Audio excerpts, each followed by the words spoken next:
you just look at what the Ravens' winning formula has been. We've talked about Lamar being Superman, but running game, defense, being able to finish in the fourth quarter. I mean, this was a game ripe for one of those 7, 8 minute drives where, you mix in some throws. Don't get me wrong. I'm not saying you have to completely sit on the lead, and there's no reason to do that when you have a quarterback that's dicing up a Miami defense that kept trying to blitz them like last year, and Lamar kept making them pay. I mean, go back and look at the first half.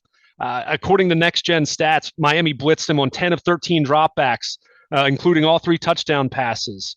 8 of 10, 162 yards, 3 touchdowns. I mean, every single metric told you that Lamar took that Miami blitz that gave him all those problems and just completely dunked on them, with that. So when you see that, it it's still a reminder that you still need to be able to play complementary football to a degree. It doesn't mean it has to be a historic running game. It doesn't mean it even has to be a top 3 defense, but to get what they got in the fourth quarter there, it showed that they literally couldn't do it with just Lamar, right? They had to have a little bit of complementary football there at the end, and they couldn't have that. And that's frustrating because Lamar does that. It's exactly what we had asked about, questioned after what was an uneven season for him last year before he got hurt. Things hadn't been trending in a good direction. He comes back and we see how he's looked throwing the football really the first 2 weeks. Took him a little while to get going up in New York, but after that first quarter, threw 3 touchdowns.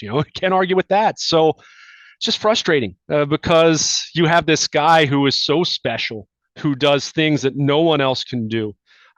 Runs for a 79-yard touchdown, and you're saying, all right, that's all she wrote. That's over. The party's on in Baltimore. The route is on in Baltimore for the final quarter. And boy, it was the exact opposite of that. As I said on Twitter, what was a party transformed into a trip to the dentist. It just was not a lot of fun. And it's a shame because Lamar played so brilliantly over those first 3 quarters and put the Ravens in position to win handily, and they couldn't do it. I see the support for him from the Richard Shermans and people out that have been outspoken about the Players Association and his role in this, and him having to get the most amount of money, and good for him, and he's earned it. And the notion that you're still going to 5 years into this stack 11 guys up in front and create one crease that's going to allow him to go 75 yards, right? Or that you really believe he can't throw the football over your head or underneath your nose or make all the throws or make throws on the run, or the fact that he's very hard to bring down. Like all of these ongoing issues for him.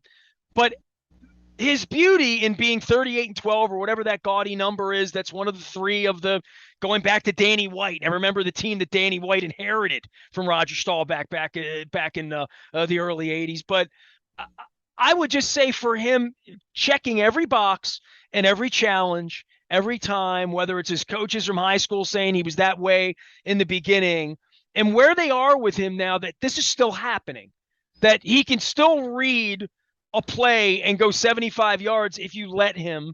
And to some degree, the underestimation of his ability to make throws into space and the fact that he's kind of fearless. I mean, I talked about Joe Flacco being fearless and throwing the football around. Lamar doesn't make a lot of mistakes. I mean, that goofy pass he made to Howard, right? He doesn't. Flacco threw more of those kind of beans out there to let picks happen. Lamar takes really good care of the football. That's why kicking the ball around on the goal line, these mistakes that have happened, to me, they don't he's still doing everything he should do to be getting paid, and that's obvious, and we can focus on that. We can talk about his money. I know he doesn't want to talk about his money, but it really is kind of an incredible thing to watch this unfold, and to watch it unfold and say, where is his help coming from? Pay him all you want, but somebody's got to play left tackle. Somebody's got to be a real running back. There needs to be a committee.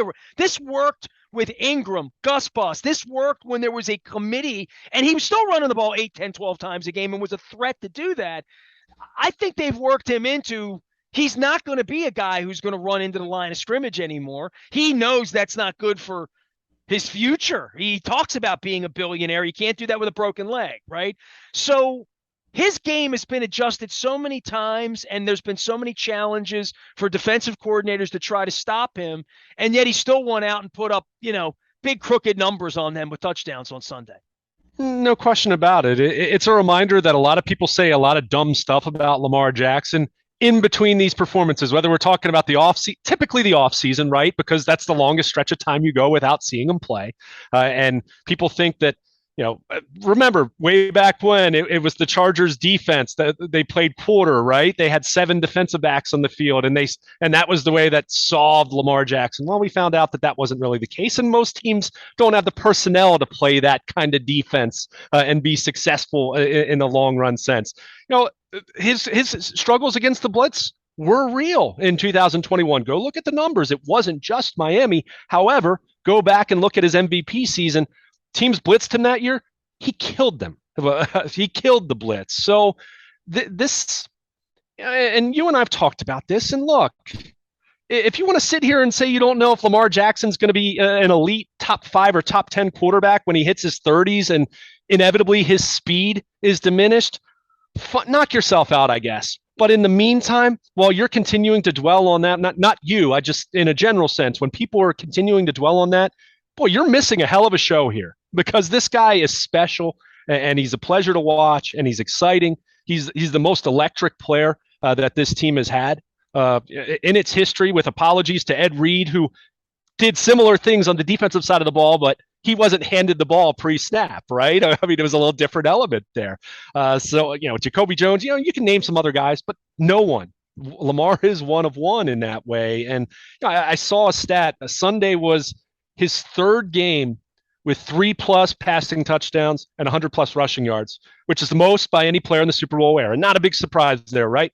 But according to the NFL, all other quarterbacks have 6 of those games combined over that span. It just tells you, it reinforces how extraordinarily unique this guy is. So that's where it's frustrating when it's sitting right there. You're up 3 touchdowns in the 4th quarter, and all you need to do is be able to, you don't have to break chunk runs, just get 4 or 5 yards a carry, right? I mean, just stay on schedule, be able to move the ball in 3rd and short situations. As I mentioned, they had 10 different plays on Sunday, not counting the Hail Mary, which wasn't a short yardage situation, but it was 3rd and 1. They had 10 different plays where they needed 1 yard to either score a touchdown or to get a first down. They only converted 3 of those. That shouldn't happen. And I get it. Lamar did run a couple of those and got stuffed, but it's just an indictment on the offensive line. It's an indictment on Greg Roman. It's an indictment of their current backs. I know J.K. Dobbins isn't out there, but boy, there are a lot of good running backs around the NFL.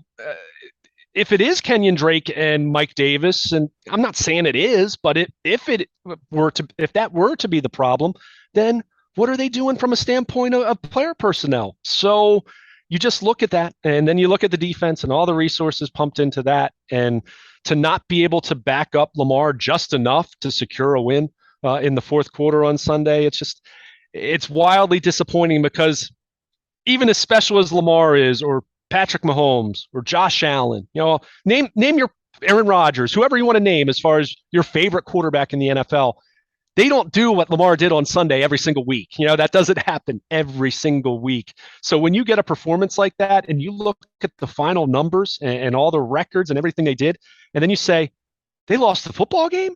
It really is difficult to believe when you look at the offensive numbers and then sit back and realize that they squandered a 21-point lead and lost, which they had only done one other time in the history of the franchise.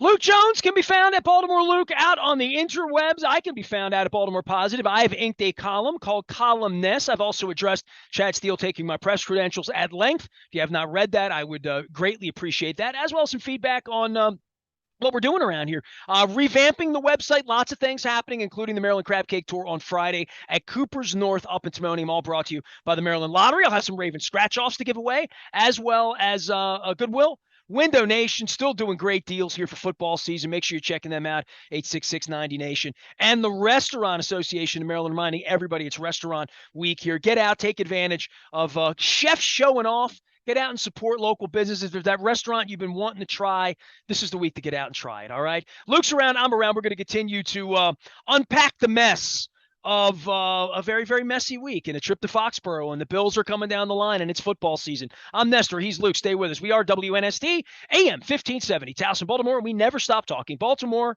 positive.